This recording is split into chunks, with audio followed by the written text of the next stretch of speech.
Thanks, Sarah, and yeah, good evening, Australia. Happy Australia Day. Thanks for taking the time out to join us here. So really interesting stuff from Canada there, and I think there's a couple of points that neatly lead us into Australia, actually. Firstly, about to do with time. In terms of the timescales to make these changes, certainly I think in Europe here with the Green Deal, Green Deal 2050, we're starting to feel a bit of pressure to see how exploration and mining can meet those objectives.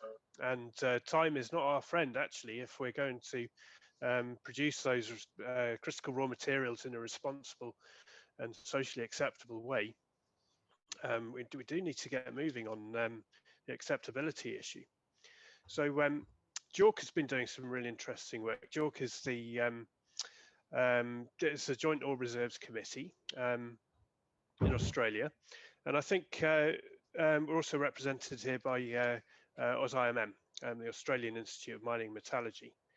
Now, the AusIMM is interested because they've created a chartered status for ESG professionals. The geologists amongst us here will be very familiar with the idea of a competent person or a qualified person when it comes to these reports. But there's a common question, and it's even in the chat here today, is how do we find a role for a CP with respect to ESG items, and it looks like Australia have been making good progress on that in terms of accreditation. So yeah, it would be great to hear more about that and more about some of the particular concerns that Australia has on the particular challenges that explorers could have in particular on ESG reporting. Brilliant. Thank you very much for that, John. So, ladies and gentlemen, I welcome to the stage the fantastic Steve Hunt, Stuart Masters and Bruce Harvey, who between them are representing both JORC and AusIMM. I think we may have Geraldine joining us from behind the scenes at some point in time, and she, of course, brings huge ESG experience across the space as well. So, Steve, if I can come to yourself first, as the man in charge of JORC, do you want to comment on what has been going on within JORC and what your plans are, perhaps with regards to the next 12 months or so? Thanks, Sarah. So where JORC is, JORC's got one of the older of the codes. If we talk about how they've all gone through various updates, and we tend to follow each other around the world, the last update of the JORC code was in 2012. So it's now 8 years old. There's a few rust spots, the odometer's getting wound up a little bit.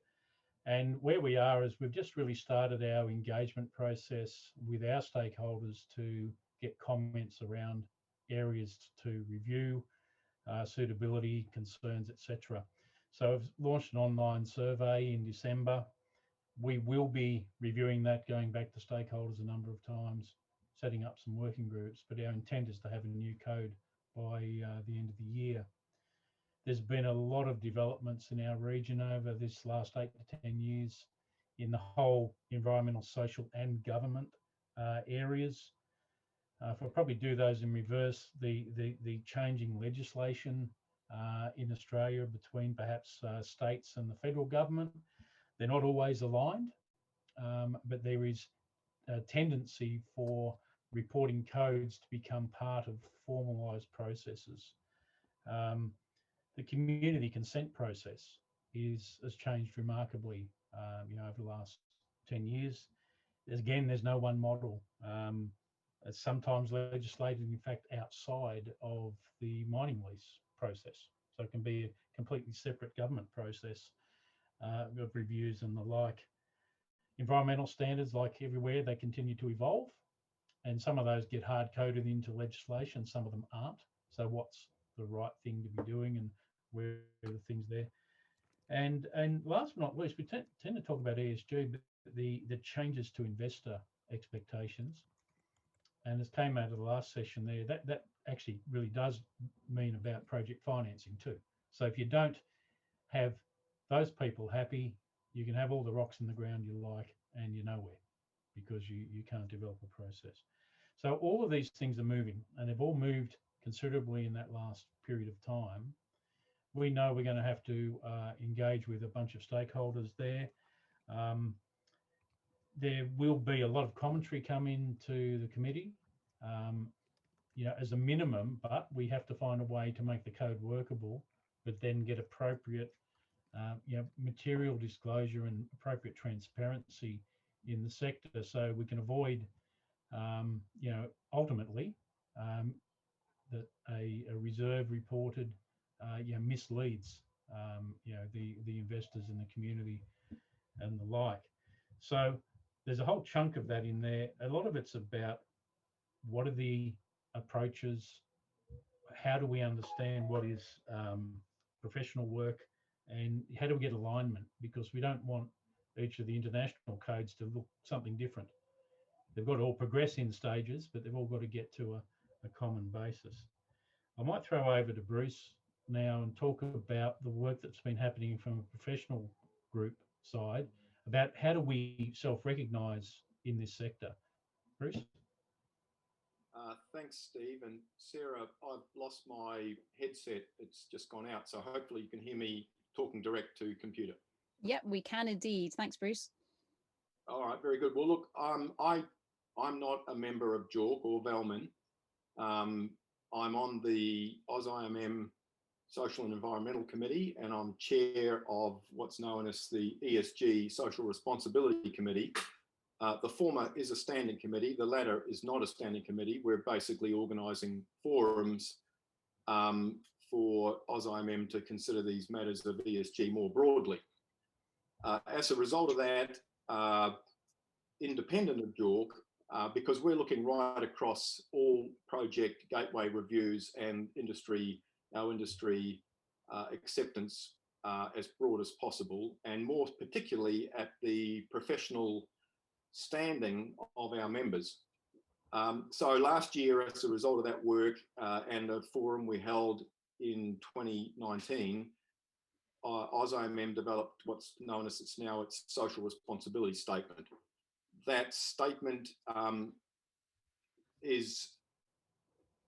refers to a framework. The framework includes the existing Royal Charter for AusIMM, its Code of Ethics, now the public statement on social responsibility, and now the defined areas of practice competencies for environmental professionals and social performance professionals. We've had environmental performance professional recognition for some time, but now social performance is in there as well.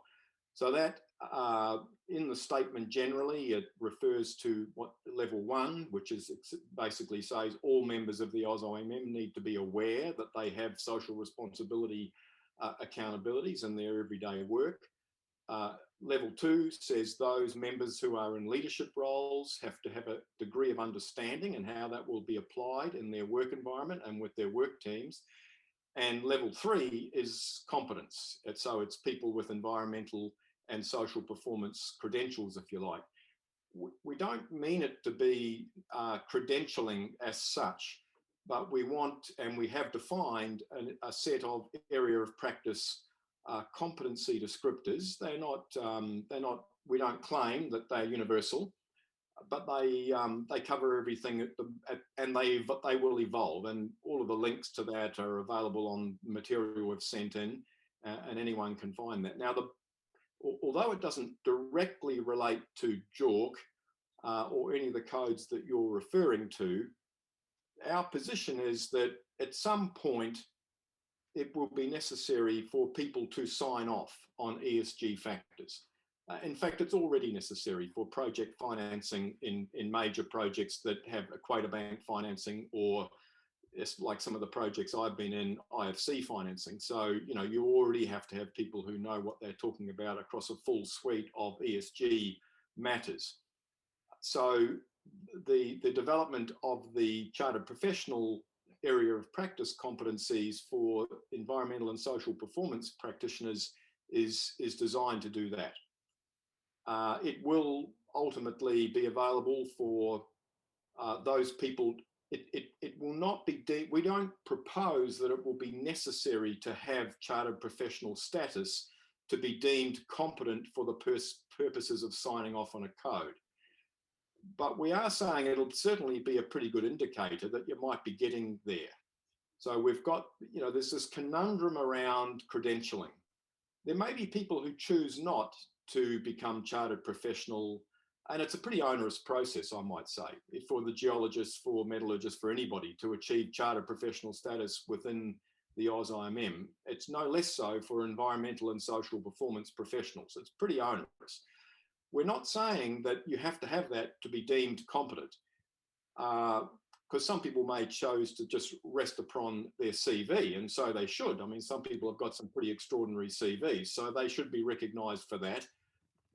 And that, I won't say much more, but it's a parallel development that we think is complementary to the work that you're talking about here. That's fantastic, Bruce. So when will that be available? Oh, it's available now, and the material I sent through, in fact, the template we filled in was a collaborative effort between Steve and Stuart and myself, and the links are in there, so you can find all that material now. And in fact, you can find it all on the upgraded AusIMM website, which was upgraded only a week ago, with a fantastic search engine. So now you don't have to go searching through a hierarchical, you know, maze. You just type in whatever it is you want to find, and up it comes in a Google-like search mechanism. So awesome. A little picture for AusIMM. Fantastic. That's absolutely brilliant, Bruce. So ladies and gentlemen, with regards to that professional competency and actually being able to bring in that ESG aspect, do encourage you to go and take a look at that newly revamped AusIMM website, and we'll make sure the link is posted for you as well. So Stuart, maybe if I can come to you just in closing, and I know that this really is a whistle-stop tour around the world. Do you have any final comments that you would like to offer on behalf of Australia as a whole? Other than, and not speaking for JORC, Steve's the official spokesperson, but what I suspect we'll struggle with is the explorer end of the business. How do they deal with this without becoming too onerous, and what can they do about it? But having said that, a lot of the S-related problems are rooted in the exploration end of the business. A lot of the social promises are made very early on by people who probably aren't authorised to make such promises. Yes, that end of the business is probably where we're going to get a lot of kickback, and one of the more difficult ends of the business. Yeah, so I think that's something there, and I'm sure we've all been facing this, is, how do you make sure that ESG is incorporated as early as possible, as we've already heard earlier on in the session, but it's done in a way that is not overly onerous, so that it either scares people off, or the quality of the information that they provide is still at the level that we would expect, rather than being compromised perhaps because we're asking people to provide information that is actually incredibly difficult perhaps to pull together at that end. So that's absolutely brilliant. Thank you so much, Team Australia. A round of applause for you guys.